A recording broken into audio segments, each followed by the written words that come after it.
Welcome to the Own Your Best Life podcast. I'm May Emson, your host, leadership and mindset coach.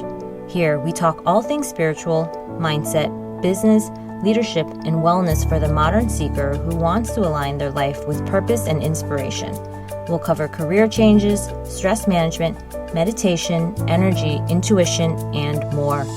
Each episode holds spiritual and practical tools to help you live a life of your wildest dreams without getting burnt out along the way. Ready to live a life on your own terms? This is the Own Your Best Life podcast.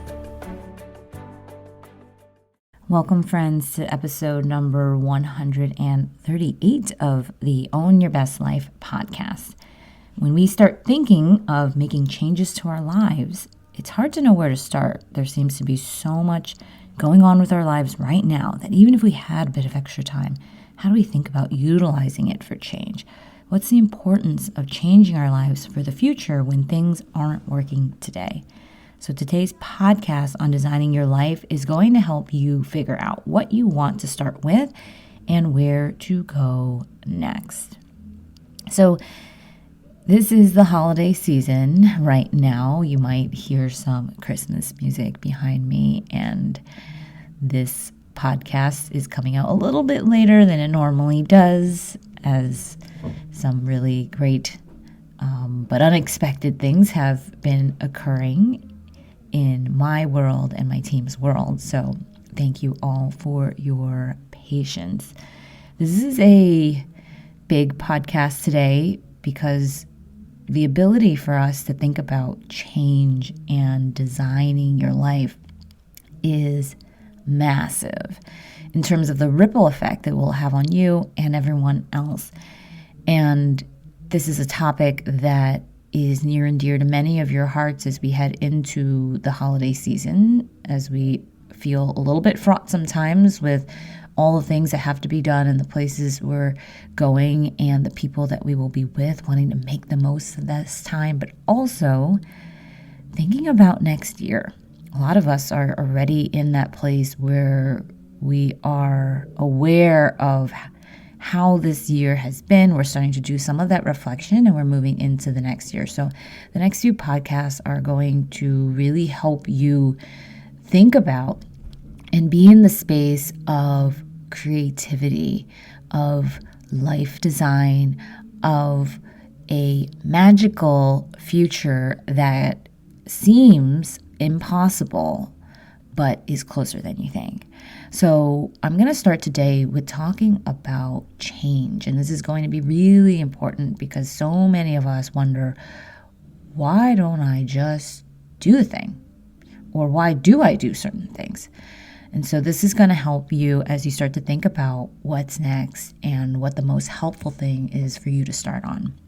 So when we think about change in human behavior, it is driven by three things: moving away from pain, moving towards pleasure, and then fulfilling your purpose. And I will tell you 3 stories that show each of these. So when I was thinking about what to focus on in undergrad, I remember my focus was on where I could find a job. And let me explain the context to you. My parents had grown up under relatively difficult circumstances compared to my own childhood. They had gone to a top university in Taiwan. And then when they moved to the US, they had to start all over again. So education was really important to them, and finding a job and security was really top of mind for them, just culturally and then contextually, in terms of just knowing that they had reached quote unquote a pinnacle, but then had to begin all over again and felt very far from where they had come. So growing up, I really loved reading and writing, but didn't see a path forward where I could actually have a job doing these things. I remember picking business as my degree because I had picked up one of those college books that you get from those bookstores in the 90s and read some descriptions about what business even was. And the thing I was drawn towards was that cross-functional team aspect. And I graduated in 2000, to give you a reference point of when that was, and was playing a lot of team sports, varsity, captain of 2 teams, and coming from a family that didn't know anything about sports, that had really changed my life. It really brought out a sense of leadership, of competition, of drive, of achievement, of even physicality and strength that I never even knew existed in me. So when I saw something that was similar, because there was a team aspect to it, it was very apparent that there was a little bit of that spark. And of course, I was, and you probably resonate with this, I had many interests as well. I think when you are at that age, it's hard to just say, oh, it's only this forever and ever. So I think for me, it was still this ability to have options and the ability to create more options. If you hear Christmas music in the background or some bells, there is Christmas music playing and kids doing their things behind me, which is amazing. So you can feel like you're here with me, doing, life with me. And a lot of times my clients feel that way. They say, I know you're always with me. I can feel you there. I am. I'm with you. So in my freshman year at college, I was getting involved in all these different programs and these different groups, things that would bolster my resume, help me land a job. And the ability to get a job and to create options for myself was my focus. So I joined a business fraternity in my freshman year. And while I was in the business fraternity, I met other students who had just returned from their internships, their co-ops. They were getting offers at what seemed to me to be big companies at the time, like Johnson & Johnson. And I found out that they were part of a major called Logistics and Supply Chain Management, which was part of the business school. And although it seemed a little boring to me at the time, I was sold because it seemed so stable. It seemed so real. So I double majored, of course, to make sure I could maximize my attractiveness in the job market. And I selected that as one of my majors, including information systems as my other major, which, again, was my futuristic self saying I should know things about this thing, even though that is not where my natural interests lay, but I want to know enough to be dangerous. So even though I didn't love any of those things, I loved the idea of knowing I could have a job. So this choice was safe, right? I could provide for myself. I wouldn't have to go home and live with my parents. So you can see this trend. Avoiding pain was such a big motivator. I don't have to love something at all. I just have to know that it's going to help me get a job. It's going to help me avoid some kind of pain. I remember studying abroad, even in undergrad, and being offered drugs on a trip in Thailand, but then declining them. And I knew that I was going to take a drug test before my summer internship. So the pain of not getting a summer internship was bigger than the pleasure of trying something new. The pain of disappointing my parents, of not being responsible with the money they saved for my education, was very present. So pain was my driver to make sure I studied, worked hard, networked, prepared for interviews. I was a quote-unquote good kid. And moving away from pain was my major motivator for most of my young adult life. And it served me well. I avoided the pain of not being able to provide for myself by getting a co-op job at J&J, being able to get internships at other companies, and then recruiting for and accepting a job with Stanley Black & Decker. So I remember even having an internship at Lehman Brothers, and I saw how much pain was in the culture.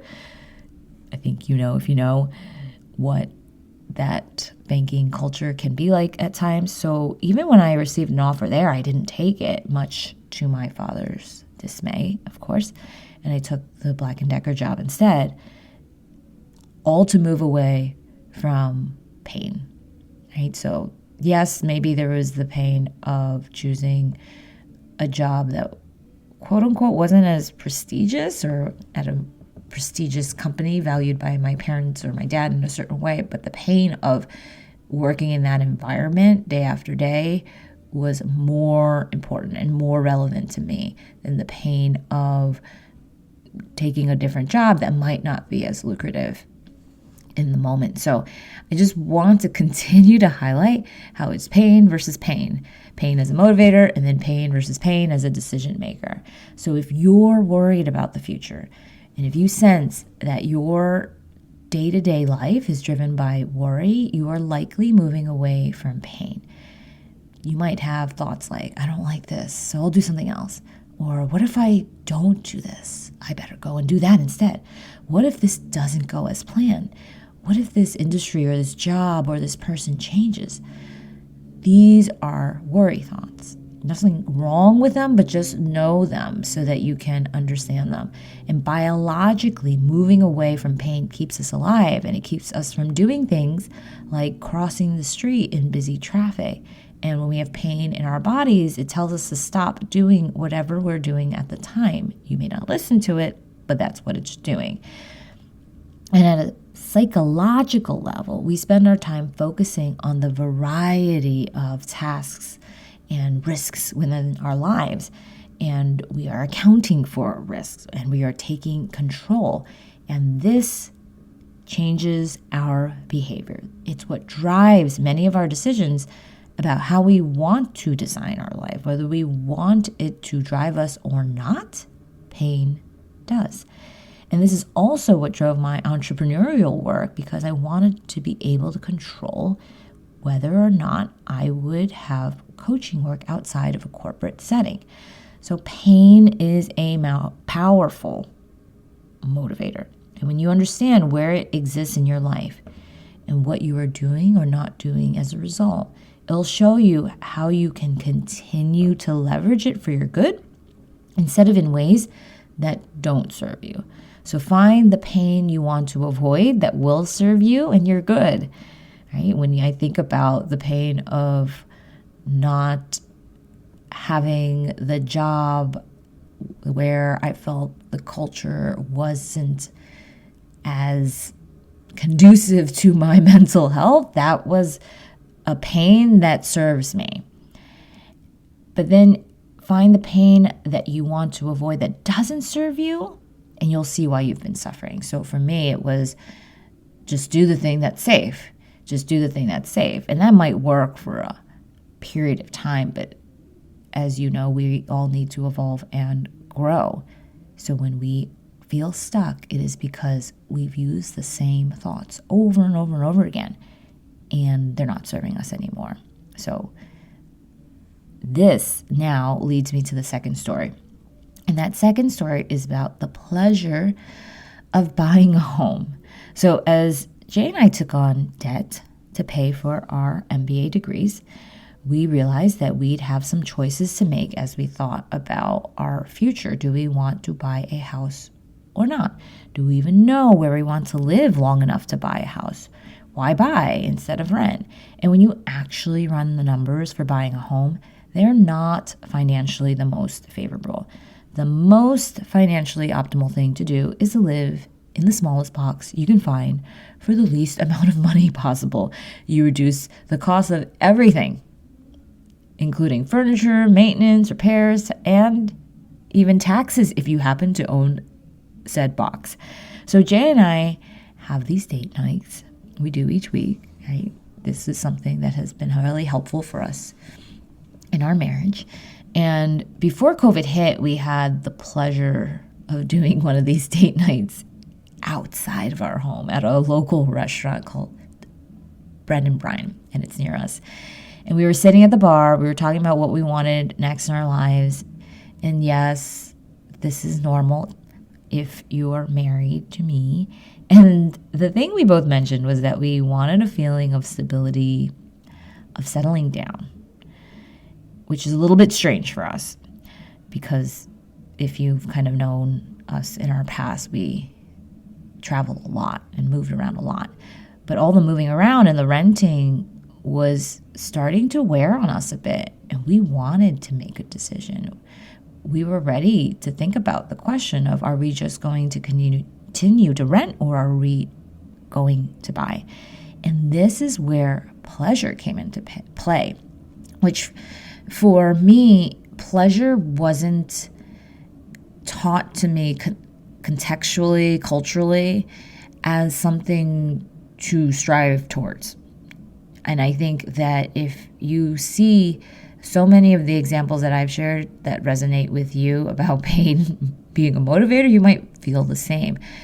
And when I thought about buying, it was one of the first times that instead of focusing on the pain of what it would cost us to buy and what it would mean for us to buy in a painful way, I was focused on the pleasure.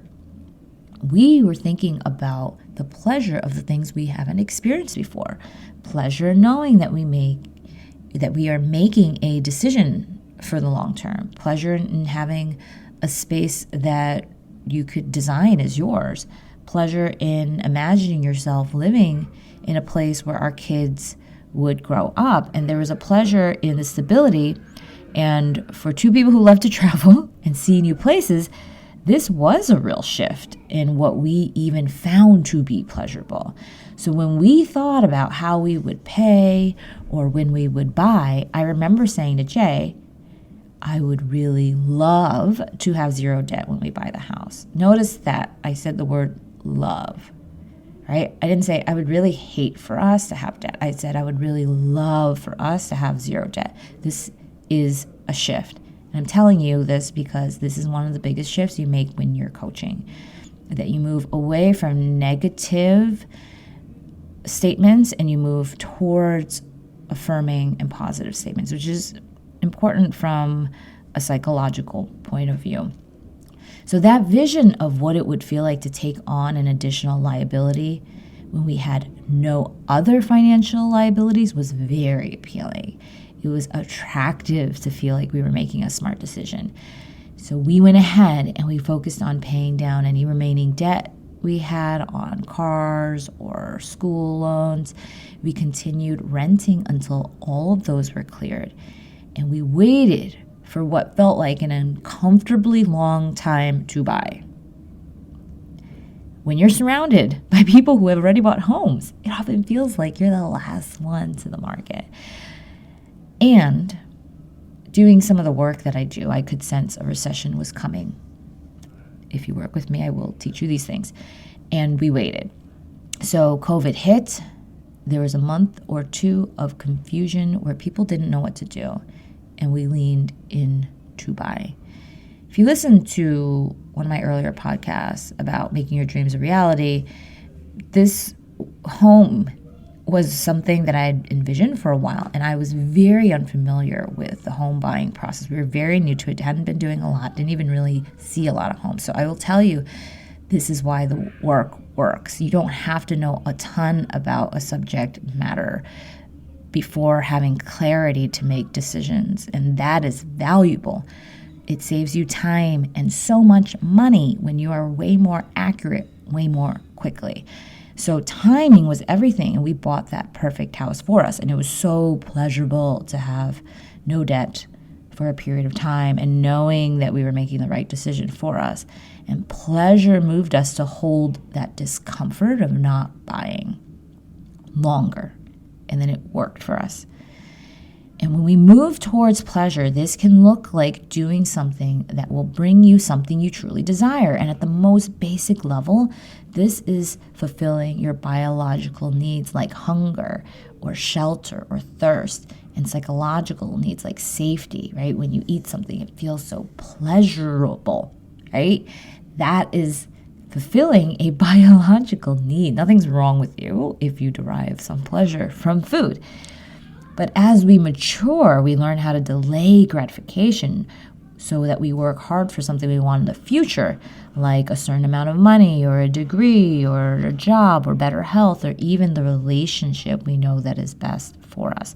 And when we don't delay gratification, we don't get the pleasure of tomorrow, and instead we seek the pleasure of today. And this is where we get into habits driven by dopamine hits like overworking, overeating, overspending, overdrinking, and these more extreme reactions to control how much pleasure we get to feel right now versus tomorrow. So you can use pleasure to your advantage. Pleasure is extremely powerful. You just want to know how to use it wisely.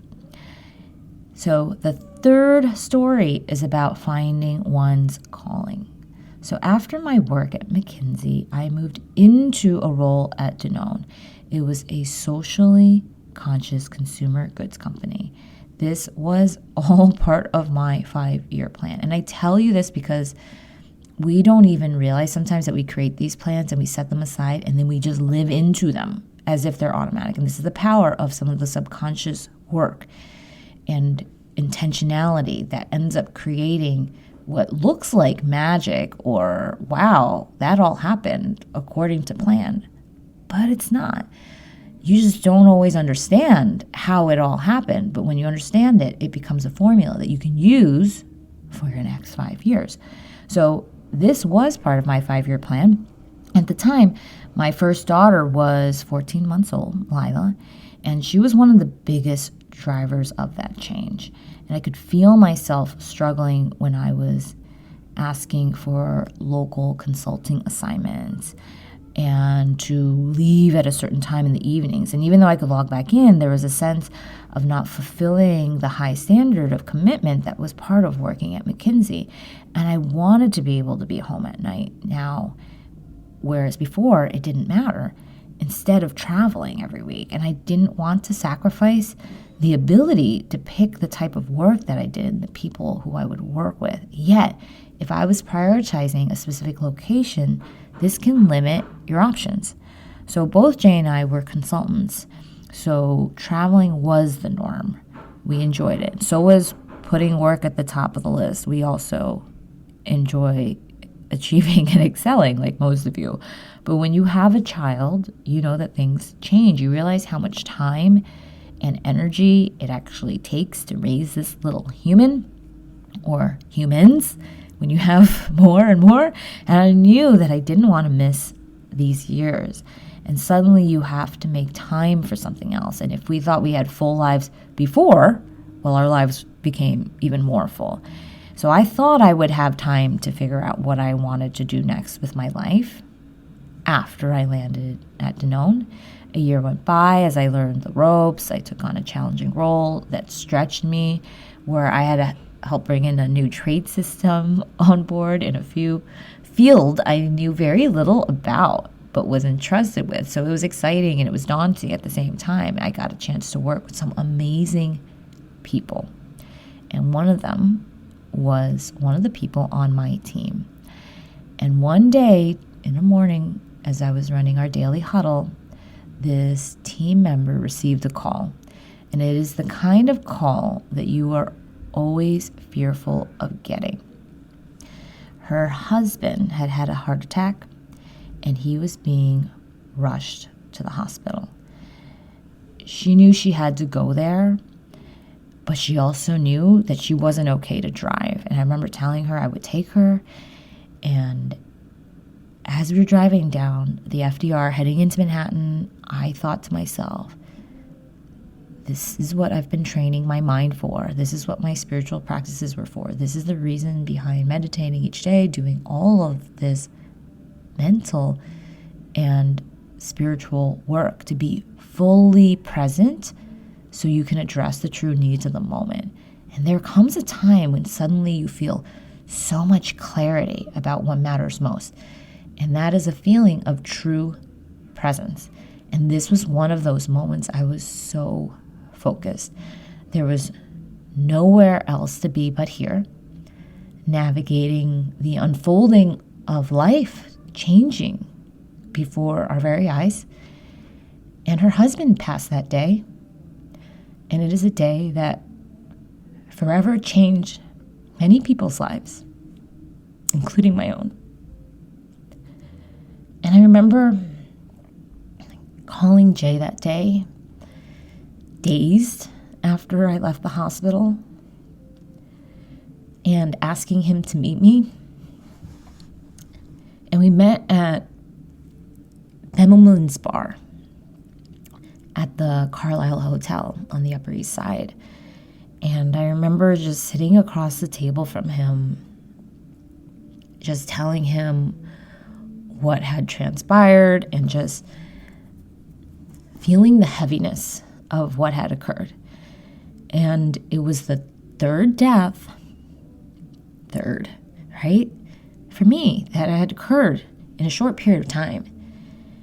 And it was the final thought, right? Like that third death just killed the thought that had kept me in a holding pattern.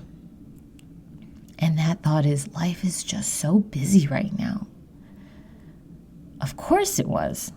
I purposely kept choosing jobs that were intense and required more of me. I purposely kept filling our time. I purposely made more time, right? I made the moves to have more time. I switched roles. But then I filled it with more day-to-day tasks, not life-changing decisions about how I want to live said life. So in change management, you learn that nothing happens, nothing, without a sense of urgency. It just becomes a nice to have. And if you think about what a breaking point is, it is pain. If you think about inspiration that moved you, that is pleasure. Or the need to be aligned to a purpose, something bigger than you, which many don't even know. So if I hadn't experienced this firsthand that day, I don't know how much longer it would have taken me for me to change my life, because I was always busy. Life is just so busy right now. So nothing was so broken yet. That's also like the death thought, right? I was the frog boiling in water very slowly. And I had already prolonged the change for so long already. And that day I just couldn't ignore it any longer. I knew there was like a fire almost that occurred within me. It ignited this sense of urgency that time was of the essence and that something has to change. I knew I wasn't using my gifts. I wasn't having the impact on the world that I desired. I didn't even know what my gifts were. So it wasn't like I had a clear roadmap and I just wasn't doing it. I was not sure where to go. So as we sat surrounded by the drawings of Madeline, which is why it's called Bemelman's Bar, Ludwig Bemelman drew the pictures in the children's book Madeline. And that was a book that inspired the theme of my baby shower for my first child, Lila. And I'm surrounded by pictures of Madeline on the wall, which isn't what we planned. I didn't know this when we selected the bar. It was as if the universe was sending me a direct message that this life was not a trial run. Do not waste this precious life. And figuring out what I wanted to do and how to spend my time mattered not just to me, but to my family. So death comes to all of us. And I didn't feel like I could answer my own questions. Like, could I die today, fulfilled? Did I live a life that actually mattered? And Lila, my first daughter, was the impetus of change for me in my career more than just then. And when you have kids, you think, I thought like, oh, of course I'm going to have kids. I didn't realize the magnitude of the effect that they would have on my life. Each one, and I have many stories, igniting certain abilities, igniting gifting, igniting spiritual changes, just being a catalyst. And I believe it is not just a coincidence, yet you can see for yourself in your own life how this has proved to be true the same way I have for mine. So as I was figuring out what I wanted to do next, I also took some big detours into burnout. This is why I advocate having a coach in these transitions. It took me years to figure out not just what I wanted to do, but how to make it real by actually living and working in these new ways, in these new things, while not sacrificing my health or personal life. Not a small feat when you've been doing things a certain way for many, many decades. So I remember how easily irritated I was when I was tired, yet it felt like I was always tired, always trying to do work in the early mornings and late nights, thinking that would solve all the work issues. Years and decades thinking only more work and more diligence would make life better. But it wasn't until I saw her little 3-year-old self asking me after dinner one night, "Mama, why are you so tired?" that I broke down internally and had that breaking point moment and realized that my low energy, which is a light way of saying a whole bunch of things that on the outside looked great, but just wasn't really me in my full life force, how that was impacting others. And she gave me the reason to do the hard thing, become the person that asked for what I needed, and to stop people pleasing, and to literally do things I had never actually seen done before, that I didn't really have role models for, that I didn't even knew or know was possible. To not just change jobs, but to change careers to a vocation and a calling, and to do it in a way that made sense for me and my family. This, for me, was hugely transformational. And it took something bigger than pain and bigger than pleasure to exert my muscles of change and to do the work that I'm doing now, which improves people's lives while also being there for my family and having the optimal health and relationships and wealth that seem to be very elusive, and I would have to give up one or the other for something else. And when you are driven by purpose, this is the strongest factor. It compels you to do things that you may fear and overcome challenges. It is driven by a contribution toward other people and how you could have an impact on the world.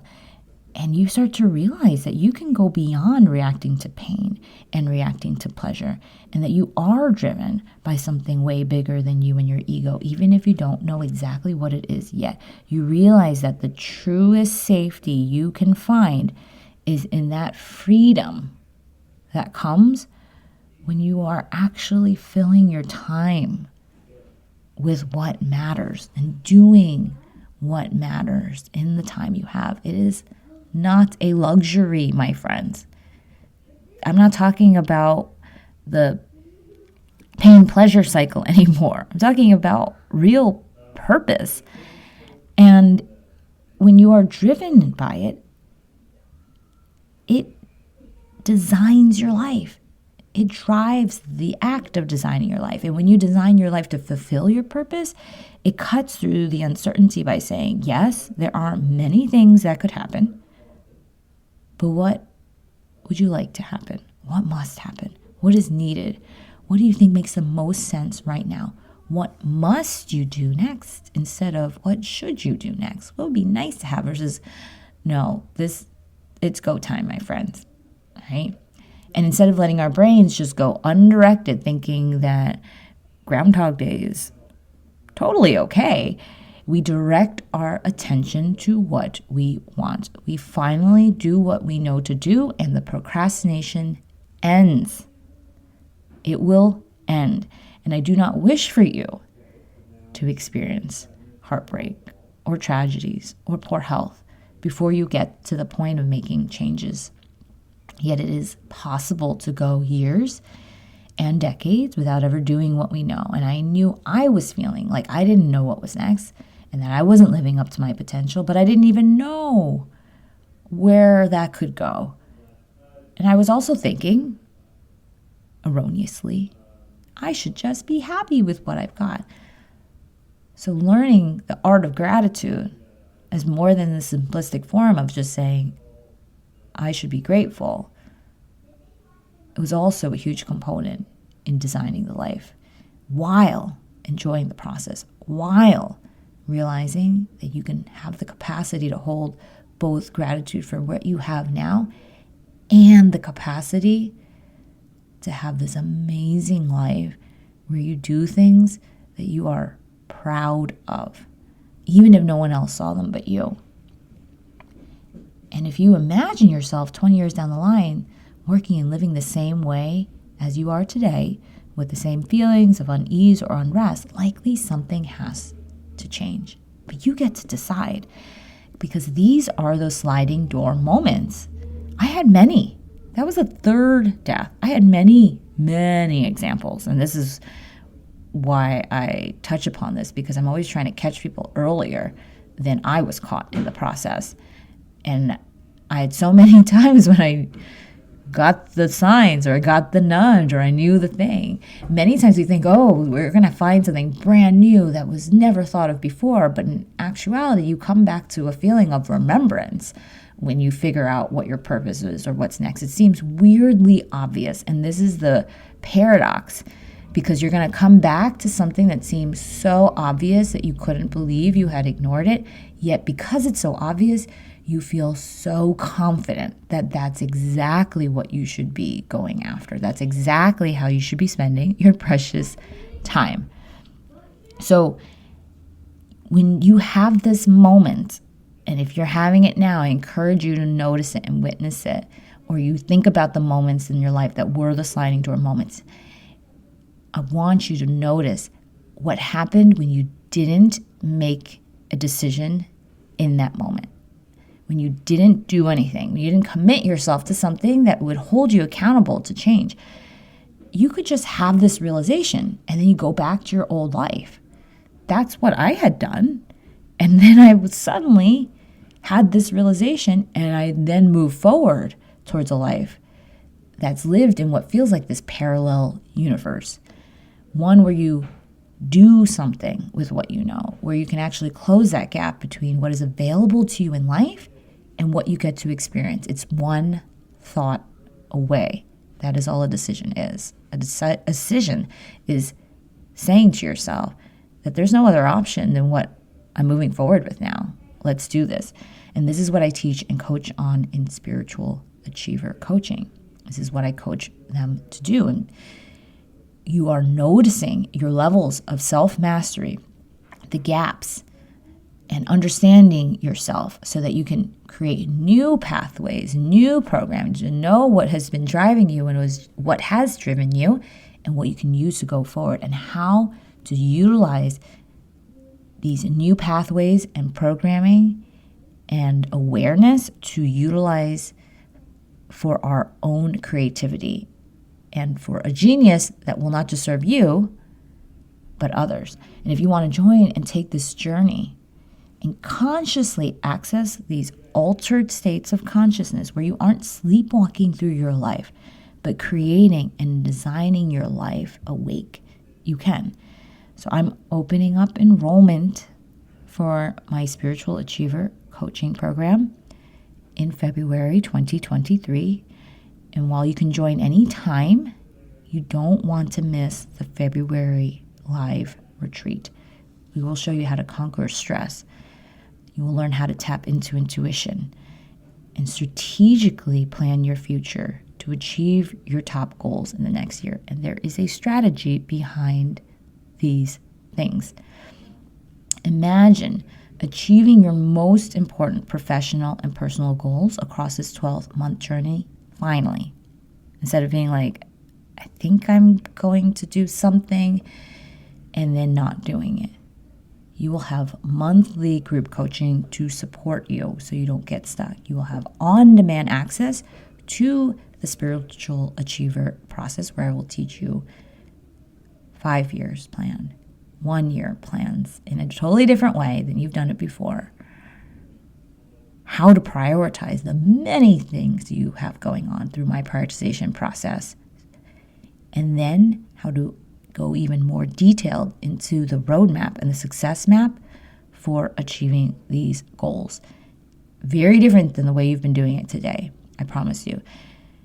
You will also have live trainings and coachings every month on all of these topics: clean decision making, values and strengths branding, communication decision making styles, time management, and how to design your days, creating from sufficiency with money scripts, mind-body practices to improve energy, mindfulness, and physical health, how to transition your career or love it even more, habit changes, developing spiritual practices, and creating fulfilling relationships. These are the skills and the processes to increase wealth, to manifest your dream life, and to overcome self-doubt. All of them I've used and my clients have used, whether they are making deals, whether they are influencing their partners, or whether they are finally addressing old patterning and ways of thinking that have created a lack of confidence in their decisions and therefore stalling in a new career, new relationships, or even a health that has never been achieved before.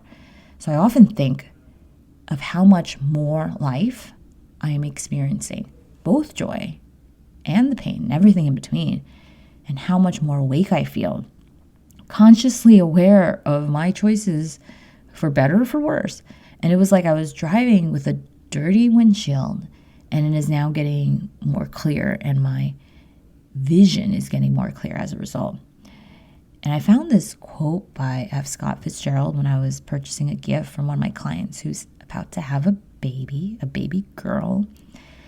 And as I looked up where it came from and watched the scene from the movie based on the book, because I thought maybe I should include that so you guys can see what it looks like.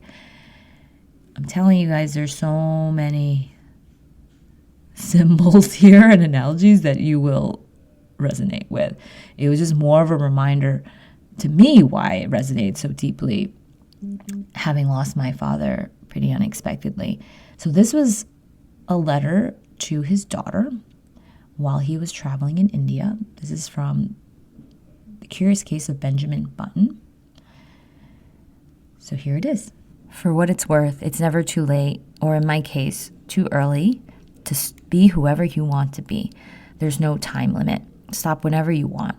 You can change or stay the same. There are no rules to this thing. We can make the best or the worst of it. I hope you make the best of it, and I hope you see things that startle you. I hope you feel things you never felt before. I hope you meet people with a different point of view. I hope you live a life you're proud of. If you find that you're not, I hope you have the strength to start all over again. F. Scott Fitzgerald from The Curious Case of Benjamin Button. And then I've included the movie clip in the show notes if you want to take a look. So if you want to be whoever you want to be and make the best of it, and I've learned that in life there are those two decisions constantly at play. You can reach out to www.mayemson.com/contact, and I'll share with you more details about Spiritual Achiever Coaching. So have an amazing week, my friends, and I'll talk to you next time. Thanks so much for joining us this week on Own Your Best Life.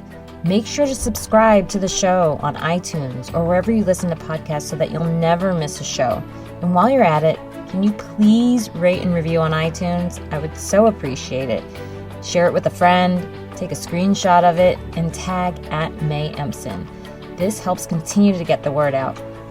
For more show notes and resources, check out www.mayemson.com. You'll have all the links to everything you heard here today. Thanks so much for listening. It's time to own your best life.